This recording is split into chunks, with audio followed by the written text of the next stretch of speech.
இப்போ தனுஷ் சார் தான் சிவகார்த்திகேயன் சார் வந்து சினிமா ஃபீல்டுக்குள்ள வந்து கொண்டு வரார் சார். ஒரு காலகட்டத்தில் எல்லாரும் நண்பர்களாக இருந்தாங்க. பின்னர்ல வந்து அவங்களுக்குள்ள ஒரு சின்ன ஒரு கருத்து வேறுபாடு ஏற்படுது. அப்புறம் அவங்க 2 பேரும் பிரியறாங்க. இவங்களுக்குள்ள ஒரு போட்டியா மாறுது. அனிருத் சார் வந்து இவங்களுக்கு நடுவில் ஏதோ ஒரு பிரச்சனையில மாட்டதா கேள்விப்படுறோம். இல்லை, அனிருத்தை பொறுத்தளவுக்கு தனுஷ் வந்து எப்பவுமே அனிருத் மீது ஒரு தனி அன்பு வச்சிருக்காரு. அவருக்கு வந்து ஒரு பெரிய வெறுப்பெல்லாம் அனிருத் மீது வரல. அனிருத்தை ஏன் வந்து அப்போ ஒரு தொடர்ந்து ஒரு பயன்படுத்தலை அப்படிங்கிற கேள்விகள் வரலாம். அனிருத் ரொம்ப பிஸியான இசையமைப்பாளராக மாறிட்டார். இன்னைக்கு தனுஷ் ஓடுற ஓட்டத்துக்கு அவரும் கூட வந்து தனுஷோட நின்று ஒரு படத்தை முடிச்சு கொடுத்துட்டு போவாரான்னா வாய்ப்பு இல்லை. ஏன்னா அவருக்கு அவ்வளோ பெரிய டிமாண்ட் இங்கே இருக்குது.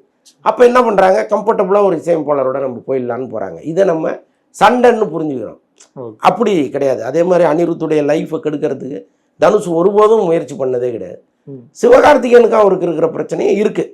அது என்னென்னா, இங்கே பல பேர் என்ன நினைப்பாங்கன்னா, நாம தானே அவருக்கு வாய்ப்பு கொடுத்தோம், இப்போ நம்ம கூப்பிடும் போதெல்லாம் அவர் நம்ம வீட்டு வாசலில் வந்து நிற்கணும், நாம் கொடுக்குற சம்பளத்தை வாங்கிட்டு நடிக்கணுங்கிற ஒரு எண்ணம் வரும். அது நம்ம செய்வோமாங்கிறது செய்ய மாட்டோம், ஆனால் இன்னொருத்தர் செய்யணும்னு நினைப்போம். ஸோ இதன் காரணமாக வந்த மனஸ்தாபம் தான் அது. பட் அதை ஒன்றும் பண்ண முடியாது.